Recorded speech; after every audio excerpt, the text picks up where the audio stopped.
Hi everybody, it's Tom from Vehicle Visionary. I hope you're having a great day. Today we're at Red River Chevrolet to fulfill a request. One of you requested a comparison between the Chevrolet Colorado and the Chevrolet Silverado.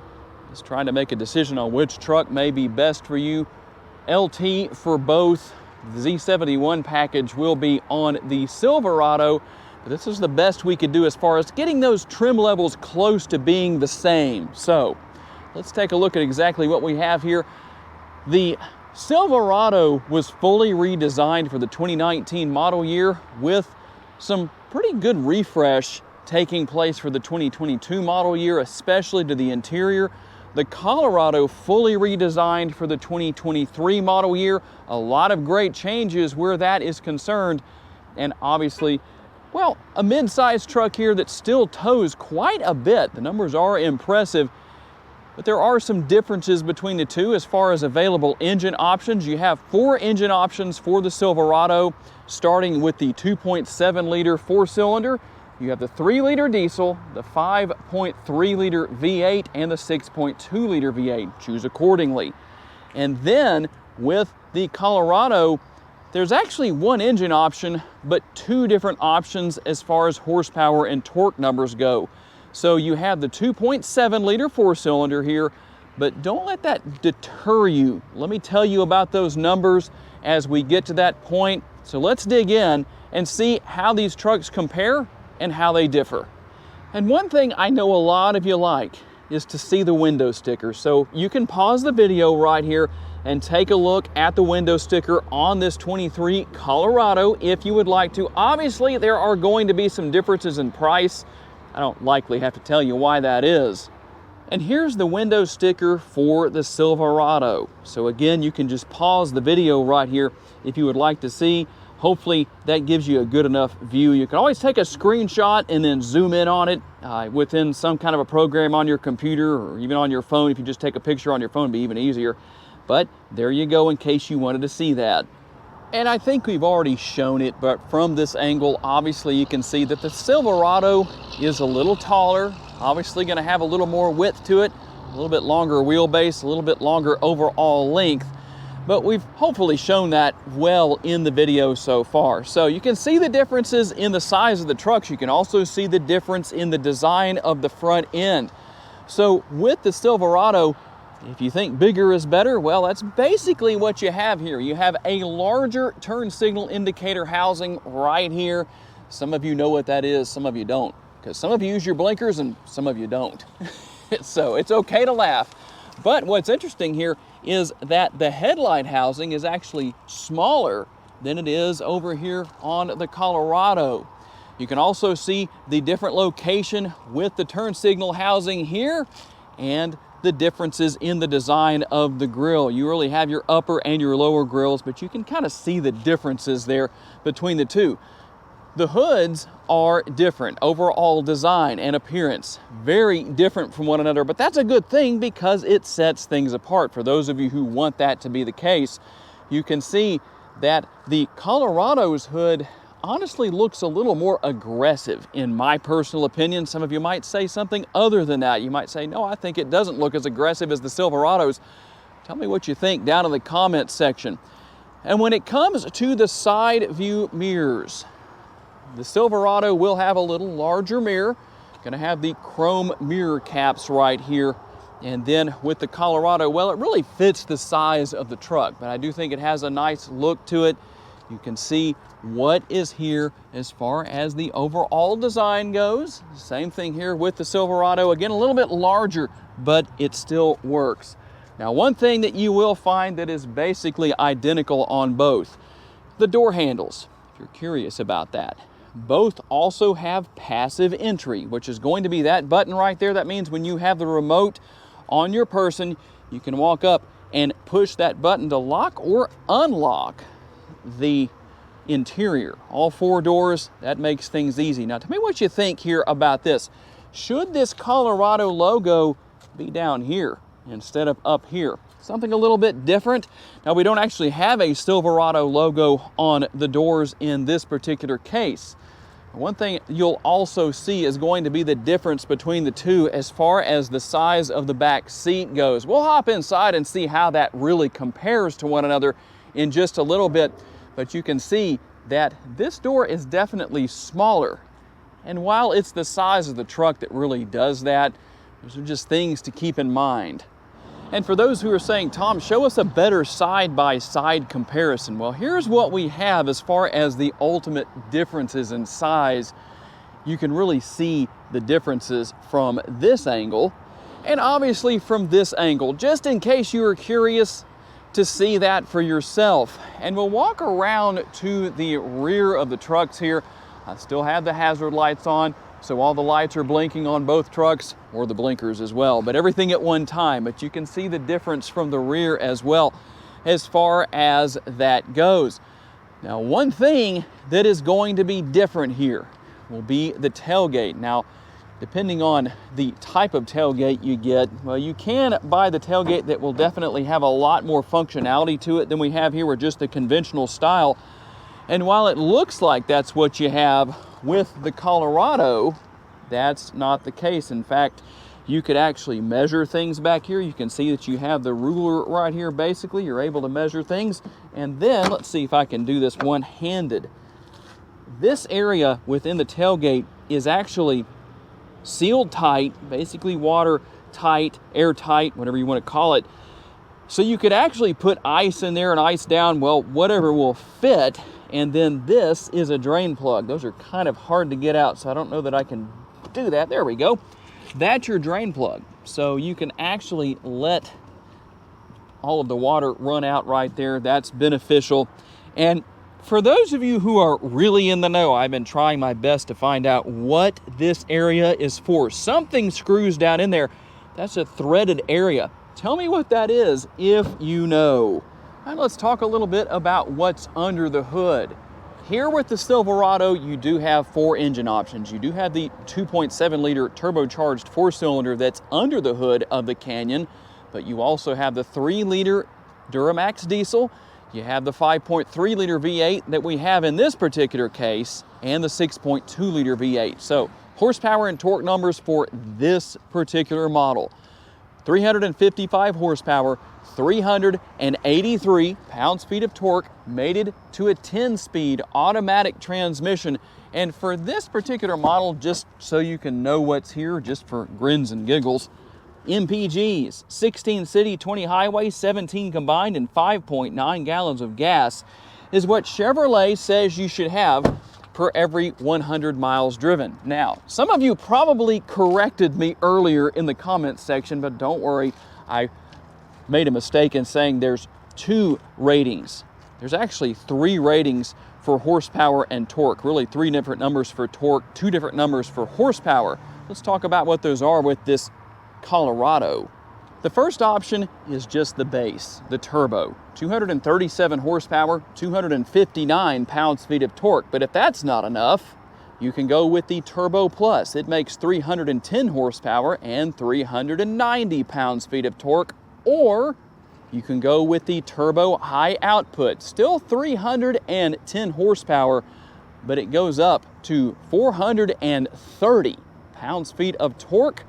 No matter what you go with under the hood as far as those engine combinations are concerned, horsepower and torque combinations, you will find that this model will have an 8-speed automatic transmission. In this particular case, we're looking at 17 miles per gallon city, 21 highway, 19 combined, and 5.3 gallons of gas per every 100 miles driven.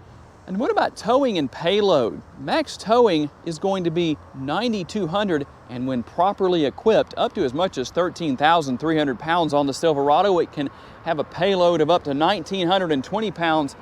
And something that you may not know is here, and I'm not going to go into detail on how this all works. Maybe I'll make a video on that sometime if enough of you ask for it, but the sticker right here, this information tells you how to figure out what you can really tow. Just because your truck has a certain tow rating, doesn't mean that it can tow that in all situations. So what that does is give you the information to figure out how much you can tow based on the combined weight of everybody in the cab, if you have payload, all of that. that all goes into it. So just something good to know about, keep you good and safe when you're out there towing on the road. It makes things a lot easier. And obviously, there's going to be some differences here.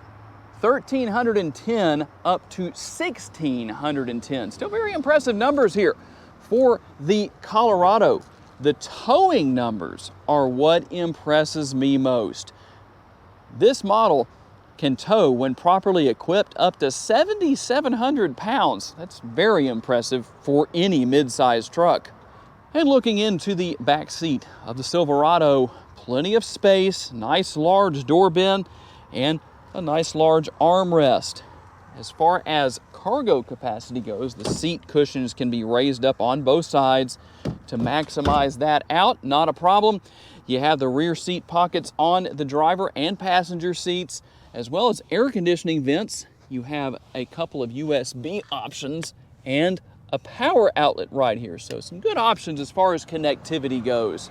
Now, this particular model does not have a sunroof, and it does not have the in-seat storage in the seat backs, but depending on the trim level you go with, those are available options. And let's see what the differences are in size, starting with the Colorado's armrest here in the back seat area. Still plenty of room there, as well as a reasonable sized door bin for a mid-sized truck. If you were going to compare this to, say, the Honda Ridgeline, it doesn't have a door bin at all. There are a couple of cup holders up here, but I don't even know if I'd compare those two because the Ridgeline is such a different vehicle. But we do have the under seat storage here, and you can maximize some space here if you want to. In fact, boy, I'm forgetting that I have to pull on this lever, not only to lower that seat cushion, but also to raise it up. I can't do that one-handed. Now, the rear seat area back here is a little smaller. You still have your seat pocket here on the passenger side, and you have a USB port, as well as air conditioning vents back here, and the dual cup holders. Now, you will find some similar things to that on higher trim levels. Cup holders on the rear of the center console in the Silverado over there, as well as a fold-down armrest with more cup holders built in. Again, we're just based on trim level. We're really going to focus on what we have here today. This model, too, does not have a sunroof. Tell me what your thoughts are. Would you rather have a sunroof in your truck, or maybe no? And we'll start looking into the front seat area with the Colorado this time. Again, a nice size armrest here, the front door being larger. You're going to have more space, a little bit of space of an upper door bin, and then the lower section right here that's really more for a bottle. You could probably put a bottle or whatever drink in there. Snacks, I don't know, doesn't really matter necessarily. Now, you'll have manually adjustable seats on the LT trim level for the driver and the passenger. If you were curious about that, here is the size of the glove box. I'll put my hand in there for reference purposes. And then a quick look across the dashboard. This is going to be what really separates these two trucks apart because of the fact that the Colorado has been fully redesigned for 2023. Here with the Silverado, obviously a large armrest, very large door bins compared to what we saw with the Colorado. I don't know how many people are out there determining whether they buy a particular truck or not based on the size of the door bins, but who knows, you might be that person. So you have a power driver's seat in this case, and a manually adjustable passenger seat here as well. Here's the lever for moving back and forth, and then the other lever here. And you do have a little more space here as far as, let's see if I can get that to open. There we go. Sometimes you have to push it a few times. Don't know why, but there's your upper glove box. And obviously the lower glove box as well, plenty of space in there. And you have a pass-through right here. That's a very interesting thing because this truck does have something that you don't see very often anymore. That's going to be basically a bench seat here in the front. So you have seating for a total of 6 people within the interior of this truck. And there's even a little bit of storage space. I don't know if this is open. Yeah, it is. You can lock this area, but there's a little storage space within the seat itself, or you can use what's in the center console when you fold this down and use it as a center console. And let's take a look at the remotes. The left is going to be the Silverado. You can see what all is there. And while we don't have remote start here on the Colorado, that is available on all trim levels with the exception of, I believe, the ZR2. I may be wrong about that, but I think that's the case. But just in case you were wondering what they look like, basically the same, just depends on how things are optioned out on whether or not you have remote start and other features.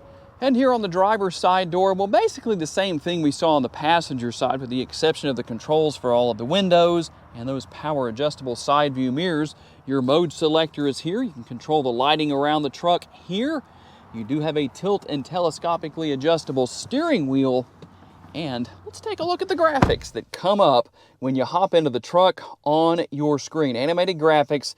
I know a lot of people don't really think that's too big of a deal, but I'm just going to show you what's here. And with the Z71 package, obviously, you have some additions where that's concerned. We can hit our starter button right there to fire things up. Quite a bit going on here with this truck. In fact, let me turn the air down just a little bit there so we don't blow you away and mess up the audio. So here is the instrument cluster. Very nice, very easy to use. And if you say to yourself, I don't like the way that looks, well, guess what? You can make changes, quite a few changes, and to literally every area. All I'm doing is scrolling through right here. You can go in and change all of that. And if maybe you make some changes and say to yourself, you know what, I really don't like that. You can also get your software info right there, but you can go down and reset that to defaults if you so desire to do so, just so you can see what's here. And here is the functionality for your windshield wipers and your blinkers, those blinking things I was telling you about earlier, I was kind of sarcastic about. And the shifter on the column right here, a lot of people say that should be in a truck instead of having a shifter down here in this area. So tell me what your thoughts are on that. There are your steering wheel mounted controls, and then the 13.4-inch touchscreen, new for 2022. So that's still here. Very nice, very useful. You don't have to go into reverse to use your rear view camera. Now, in this particular case, this is the only camera on this truck. Obviously, higher trim levels, you can go with a many more. Let's get that right. Many more cameras around the truck. And you have Google Assistant here. I'm not going to demonstrate that. That way I don't set off any Google devices in your house in case you have that. But you can say, hey, you know who. And there's a lot of voice commands that go along with that, with navigation and just about everything you could imagine. You can pair your phone wirelessly. Here you have Apple CarPlay and Android Auto, all of your settings, trailering, all that good stuff. It's all here, and several one-touch buttons. Now, you're going to notice some big differences in the dash and how it looks compared to what we have here in the Silverado as opposed to what we have over there in the Colorado. But you can see what we have here as far as this goes. You can sync those two sides together with the dual zone climate control.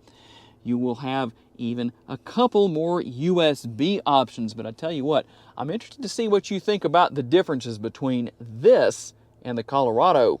And while we go from a full-size truck with the Silverado to a mid-size truck with the Colorado, we still have nice size armrests here, and we saw the door bins on the other side. Basically the same thing here, pretty much what we saw in the Silverado with the additions of the controls and switches here. Now, you will notice some big differences to the design of the dash and the layout of everything.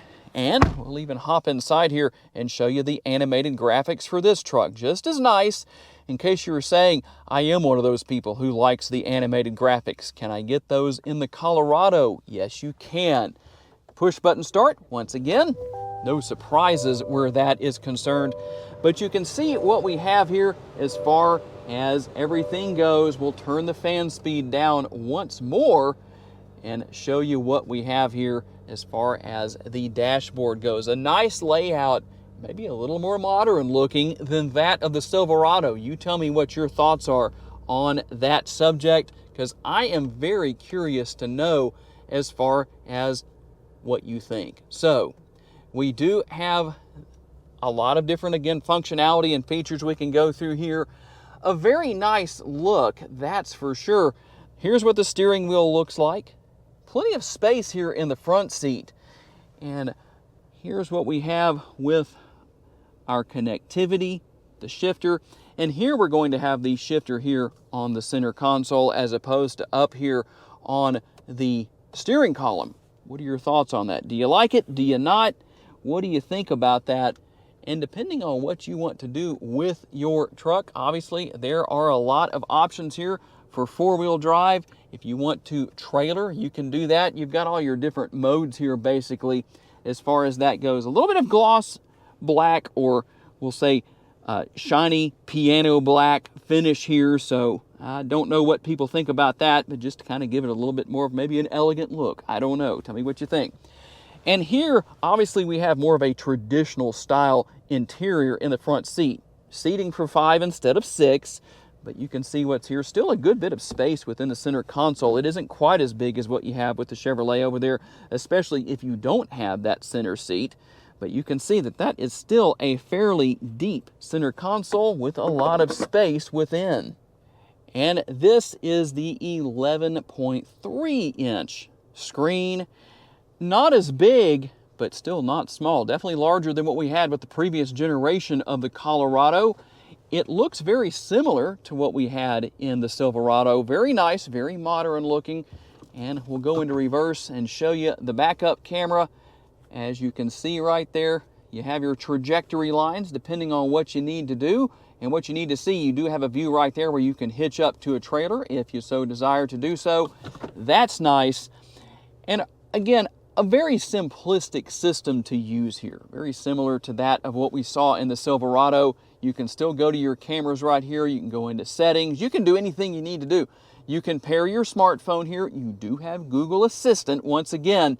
So in case you were curious about all of those things, and right here, these grayed out icons right there, that's going to be Apple CarPlay and Android Auto. Here are the controls for your dual zone climate control in this truck, and those one-touch buttons right there that I was telling you about. So overall, that's the interior of the newly redesigned Colorado. Okay, let's talk a little bit about what it's like to drive the Silverado first. I've driven a lot of these, and these are good trucks. They get down the road with no problem, and depending on your personal needs and or desires, towing needs, payload, all your hauling needs, whatever the situation is, well, you might go with, well, one of those 4 engine options available. As far as the 2 V8 engine options go, the 5.3 liter, it's going to get the job done. It gets down the road, no problem. If you want the most horsepower, obviously the 6.2 liter at 420 horsepower will do the job for you. Torque numbers come in at 460.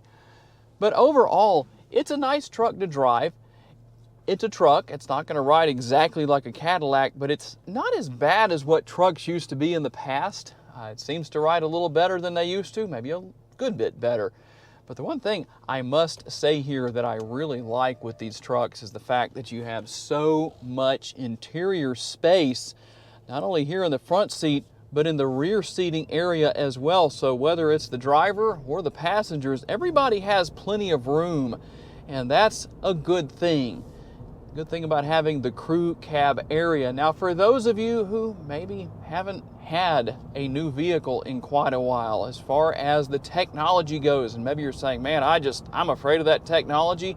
Even if I buy a truck with all that technology, I'm not going to use it. Well, you never know. I know that a lot of the time at dealerships, when people come and pick up these new trucks, well, their salesman or saleswoman will show them how to use a few things, and they'll say, wow, that's not hard to use, and I actually can make use of that. So try it out. And remember, you have YouTube to learn anything you need to. You can watch those videos as many times as you need to, and once you're comfortable, you can start using whatever you have here that you want to.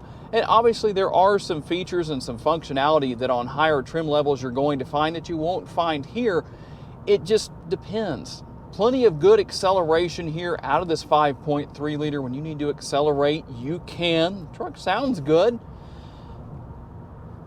What else can we say? You know, we don't have a sunroof here, and so I may not be giving you the best view possible, but that's one thing that I'm wondering about. I know for me personally, I don't like to have a sunroof because a lot of the time, once you open them once or twice, or maybe a few more times, but I've known people who opened them once, and then they start to leak. The gasket has issues quickly. That isn't always the case, but that's why personally I don't prefer a sunroof. But some of you might.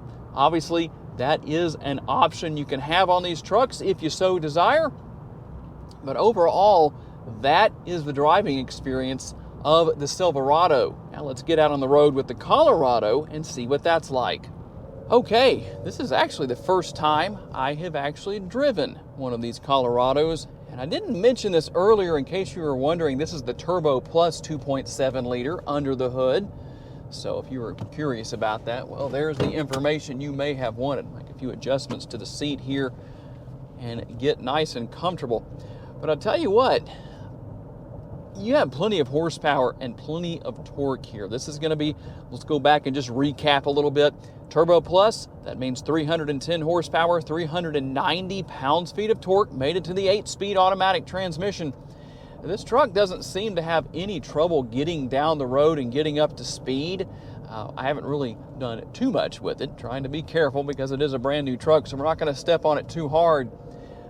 But as far as just average driving, just easing into the pedal, getting up to speed in a kind of a normal manner, maybe not a spirited manner, not having any trouble at all. And the ride quality seems to be good. I haven't really driven it much, so it's kind of hard for me to really say for sure. But the bottom line is this. Based on what I'm used to, I think this model drives and rides just fine. You might hop into it and say something different depending on what you're used to. That's why it's always good to do a test drive for yourself. I feel like the test drive in these videos is probably the least usable information because you really need to get in here and experience it for yourself. But overall, I must say, I like the experience. The steering wheel's comfortable. It's very responsive to the touch. I like the tightness of the steering. It's not quite tight like a sports car would be, definitely not like a C8 or one of the Camaros or anything like that, but still very, very responsive. I like the fact that there isn't a lot of play in the steering wheel. Everything is easy to get to here in the front seat area, and that's one of those good things on both of the trucks we've looked at today is the fact that you do have Google Assistant, so you really don't have to deal with the touch screen as far as actually looking at it or touching it or anything like that when you're driving. And Google Maps is interactive with Google Assistant. So if you're curious about that and maybe didn't know, now you do. So a lot of really good things going on here. I do feel comfortable here in the front seat. Plenty of space, for me at least. I'm 5'10", weigh 175 pounds. I feel confident that somebody larger than myself would be comfortable here as well. Now I'm going to ease into the pedal just a little bit just to see how things go. And yeah, no problem. I didn't go too crazy with it right there, but as far as just easing up to speed where I need to hit the brakes and slow down just a little bit, not a problem. But overall, a very enjoyable truck to drive. It would be nice to have one as a press vehicle sometime in the future so that I can get out and have it for a few days. And then I can give you a more thorough idea of what it is like to drive in that particular case. But overall, that's my experience. It's been a good experience. It would be nice to try a couple more, and I'm sure we will over the course of time with the other additional outputs for the engines. And we'll just see what happens when those times come. And there is our comparison between the 2023 Chevrolet Silverado 1500 and the 2023 Chevrolet Colorado. Tell me what you think. Which truck do you like most, and which one would you buy if you're in the market for a truck and maybe trying to choose between one of these two trucks? I know there's a lot of you that likely are out there, so I'm curious to know. And tell me what you think about the changes here for the Colorado for 2023. I think Chevrolet did a really nice job with the overall design of the exterior and the interior, but you know who really counts is all of you watching, because you're likely to be considering whether or not you want to buy one of these. Tell me what your thoughts are. So I do want to say a special thanks to my friends at Red River Chevrolet for loaning me these two trucks for the day, and a special thanks to each and every one of you for being kind enough to give me the opportunity to give you a vision for your next vehicle. If you enjoyed this video and haven't subscribed to the Vehicle Visionary YouTube channel just yet, please consider doing so you can see future videos. And if you are interested in learning about additional vehicles you may wish to consider purchasing, check out the video that's on the screen right now, and I will see you there.